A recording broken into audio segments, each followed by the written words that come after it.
what's up, my awesome historians? Hey, can you believe it? We're almost at the end of week number 6. That means we are starting week number 7, and next week is week number 8, which is the last week of our class. It is not a full week. It's due towards the end of next week, so not even a full week. So you're less than 2 weeks away from ending World History 2. Congratulations. Now, take a step back and just let's look at what you have to do finishing out this class. Now, I'm posting this on Monday. That means we're still technically in week 6. That's why you'll see when you come into the class on Mondays, week number 6 is still there because that's the last day. That's the last day to sort of look at what we learned last week. All the material this week looking at Rome, looking at China.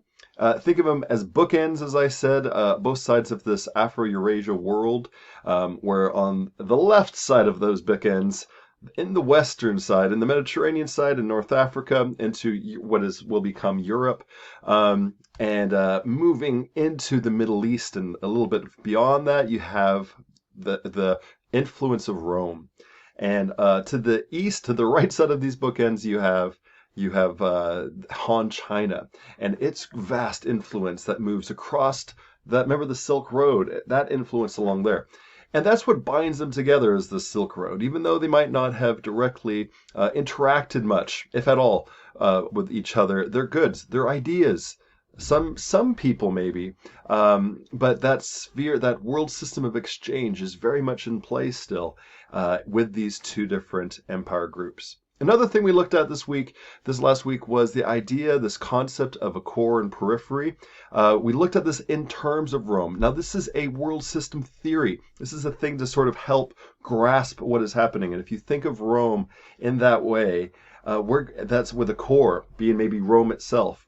And then as you get further away from that, their influence gets molded and shifted with other peripheral elements, right? So, and when you get to the borderland, that's something else completely, because then it's sort of vying for different cultural changes that are happening with individuals and with regions. And that's really important when you're looking at things like Rome or things like Han China, or as we get into for the next few weeks of class, what I call the heirs of Rome. So those that come after Rome starts to crumble. What fills in the place? What sort of happens in the Mediterranean, in North Africa, in this region, what becomes Europe, what becomes even Russia and Eastern Europe areas? What happens after Rome's influence starts to diminish, declines? Some say ends, some don't. There's an argument to all this. So we have to use that concept of core periphery now to see what happens. And I call this the 3 heirs of Rome. So you're going to look at 3 last empires, 3 last sort of civilizations, if you will. And that's going to use that same concept of core and periphery, but now we're going to readapt it and realign them. There's going to be new cores, new peripheries that are going to spring out of this, and it's going to have lasting effects into the 21st century today. So that's what we're going to be looking at. We're going to be looking at those 3 heirs of Rome. So you have Western Christendom, which becomes Western Europe, if you will. We have Byzantium, which is sort of the Greek Orthodox Eastern European culture and becomes later Russia as well. And then you have the third one, which is, we're going to end with the class, is with the Islamic world. Okay, so this is what we have to do in our class. In this announcement, just to put everyone on the same page. I want to make sure today, being Monday, shouldn't be a surprise. You have a discussion due. This is finishing out Rome, what's happening there. So be sure to do that. There was also an anonymous survey last week that's from the week before. If you haven't had a chance to do it, I really encourage you to do it because it helps me see where you're at and what you've liked or disliked. What you're also going to find on this week is, and I'll put it up here through our work here with our modules, is a chance for you to do a one-on-one or group Zoom meeting with me. Now, I didn't make it a full class Zoom because really everyone's schedules are so hard to align. But if you want to meet with me one-on-one, within from now to the last day of class. If you maybe have a small group, your small group in the class, you want to sort of organize together a day that you can all work together, maybe before discussions due, and we could collaborate. I could be part of that for you, and kind of go over some main points.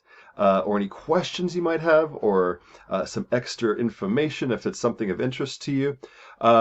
So this is up to you. It's not mandatory, but if you see after last discussion on Friday, you have a one-on-one group meeting, a group discussion, that's a possibility that you could use for this week or up until our last day of class next week. So this is just, again, if you feel like that's useful, just to bounce some ideas around, see where you're at. Maybe you've missed a bunch of assignments and now's the time to start thinking how to get caught up. Next week's way too late.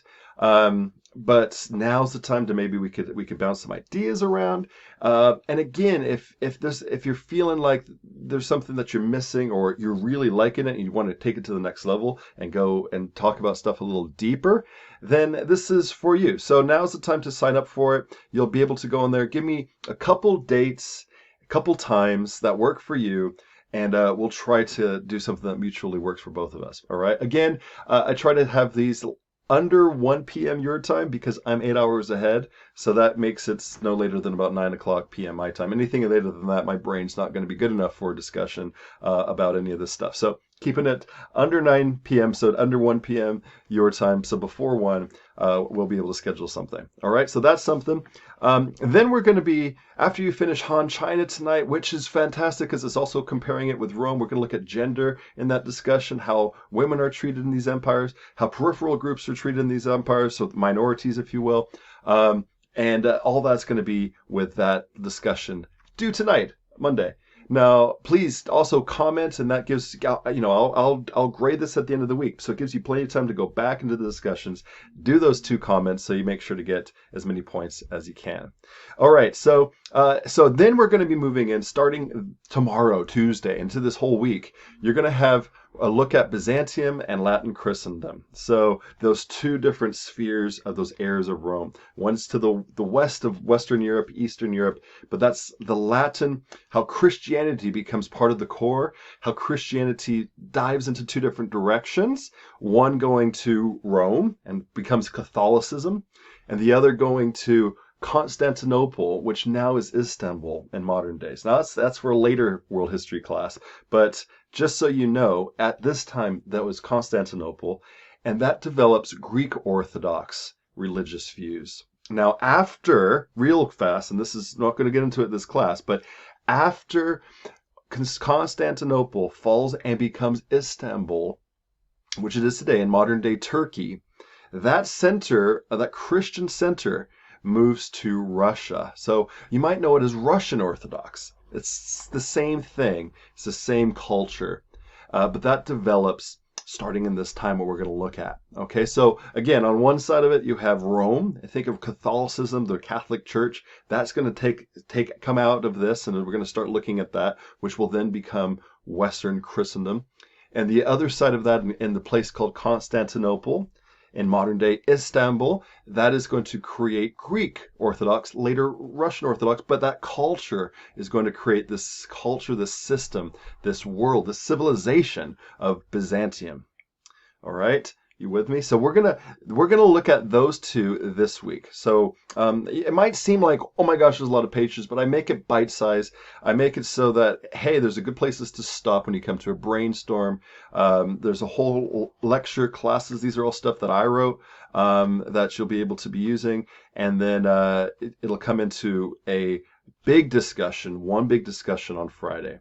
All right, so you're going to look at these 2 civilizations, Byzantium, Western Christendom, together on Friday.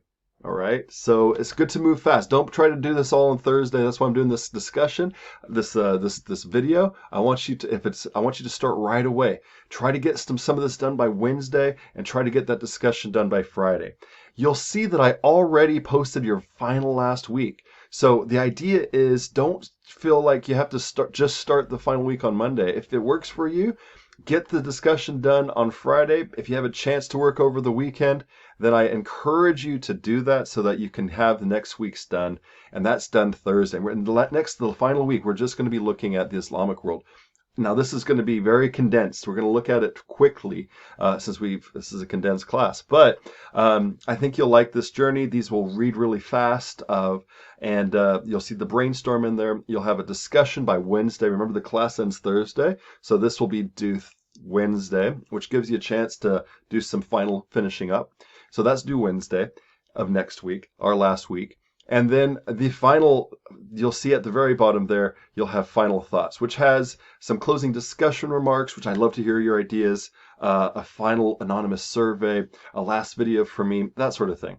So hopefully this shows you exactly what we're going to do. Today doing a discussion that's due Monday tonight at midnight, so be sure to finish out Rome and Han, China.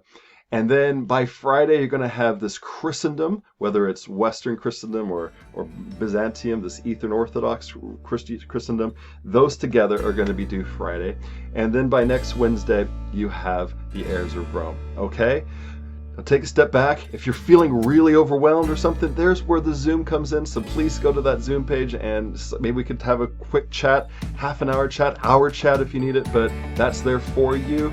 Talk to each other. Like I always say, collaborate with your small group. Get that going. Work together, but have your own answers. And you'll finish this class strong. Okay? So good luck. Finish World Civ strong. You're almost there. A week and a half to go. And enjoy the process. I think these are some of the funnest, the most fun, to be grammatically correct, the most fun unit to get into because it really bounces here. If you take History 3, if you take the second part of world history, this is the foundation of that, of what leads to the modern era of where we're at today. So it all builds on each other, and enjoy the journey. Thank you for watching this. This is a 12-minute video, but I hope it has all the information you need to really succeed. If you have any questions, go to the announcements page and comment below, and rock this week, everybody. Take care.